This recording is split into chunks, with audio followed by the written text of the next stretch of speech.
لله رب العالمين، والصلاة والسلام والتكريم والتعظيم على سيدنا محمد سيد الأولين والآخرين، وعلى آله وأصحابه وأتباعه وأولياء أمته أجمعين إلى يوم الدين. براو خوشی ایماندارم، السلام عليكم ورحمة الله وبركاته. مرجي قبول بوني عبادة تقوى وهر پرشتێک لە ئاینی پیرۆزی ئیسلامە دوو مەرجی هەیە.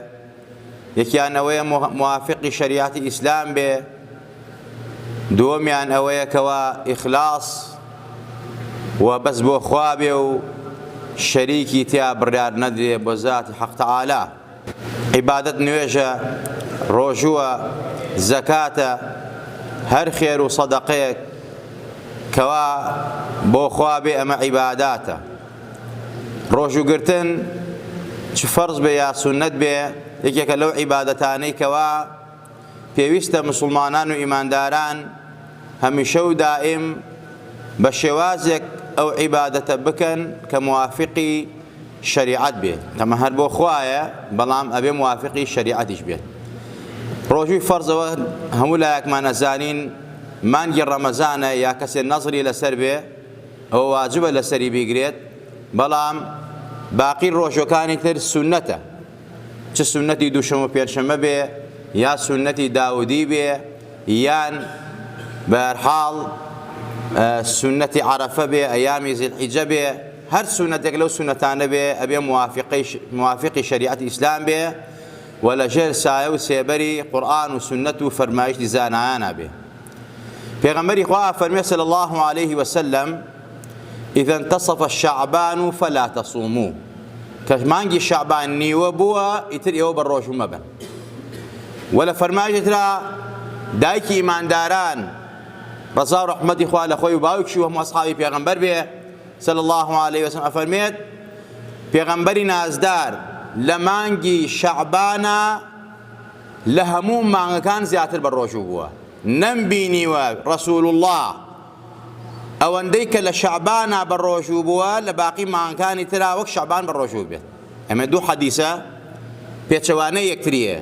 یەکیان ئەفەرمێت پێغەمبەر زۆرترین ڕۆژووی لە مانگی شەعبانە بووە، یەکیان ئەفەرمێت کە شەعبان نیوە بۆ ئێوە بەڕۆژوو مەبن.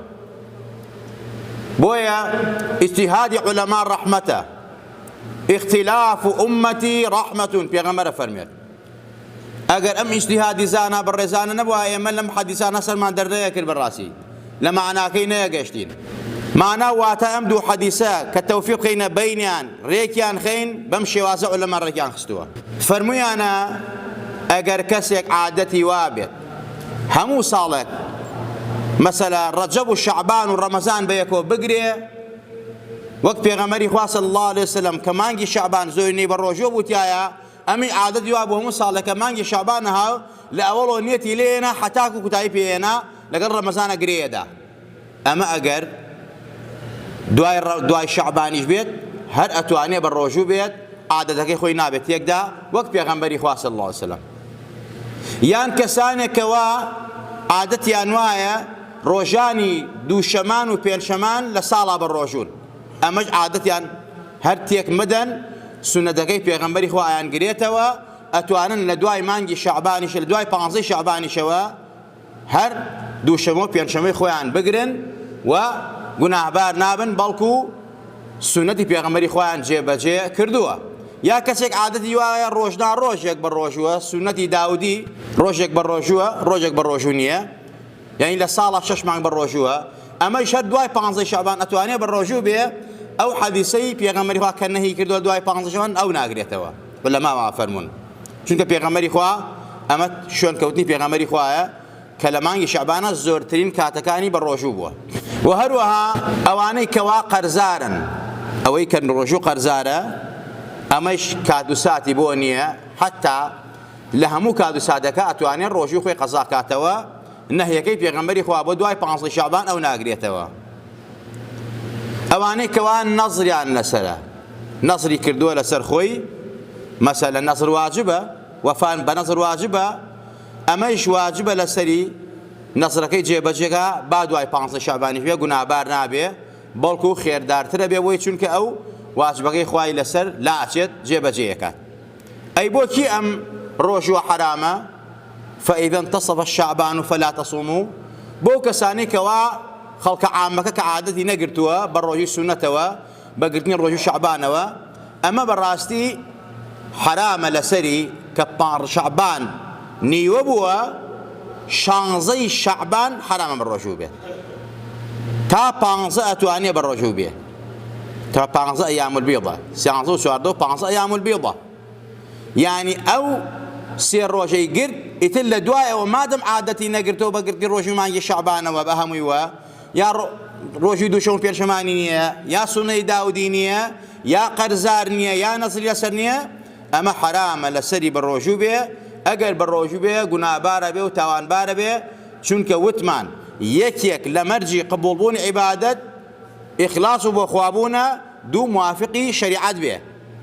ڕۆژوەکەی تۆ لە دوای 15 شعبان مادەم ئەو عادەتانە نییە کەواتە مخالفەی شەرعە، مخالفەی پێغەمبەری خوا و ئەصحابی پێغەمبەری خوا و عولەمای ئومەتی پێغەمبەری خوایە صلى الله عليه وسلم. يا ربي خواه لهم ولا يكمان خوش با لهم ولا يكمان رازي بي، يا ربي خواه ارتبارين وباسم عظم يخوت لقناو تاني خمان وباوك دايك مان خوش با، يا ربي خواه لتبارين وبركة خرماني شعماني بيروز مانوا مانجر رمضاني بيروز بإيمان وصحته، إيمان وإسلام وصحة وعافيته، يا ربي خواه جان لخمان وباوك دايك مان خوش با، يا ربي خواه وما لبكي كارو كردومان عبادتمان بس بو توبه لبرخاتي توبه في سبيلي توبه، يا ربي خواي جان لشريعتك اخو اقدار مان كي، يا ربي خواي لشريعتك اخو شار زامان كي، يا ربي خواي لم شريعتي خود خمان ومالو من المان تمسك مان بيه وهبه، يا ربي خواي لتبارين وشفاء نخوش كان مان بي، عاقبتي بيرا كان مان بخير بيري، إدادي كنش كان مان بي، يا ربي خواي لتبارين بإيمان وبمان جن وبمان لأنه زندومان كروا خمان ولاة ونشتمان من لو بالله وباو ناقش إلاده، يا ربي خوا باراني برحمة ما زيادك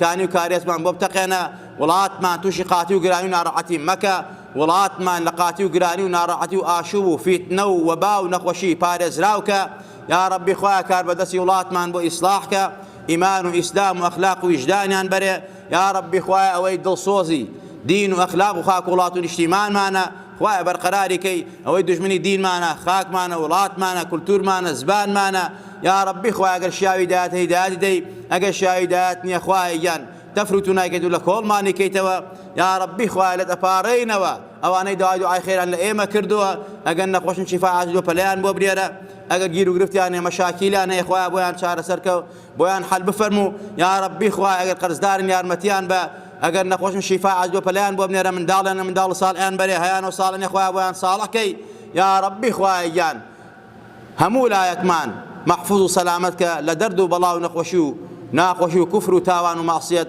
آمين آمين. أقول قولي هذا وأستغفر الله لي ولكم ولسائر المسلمين.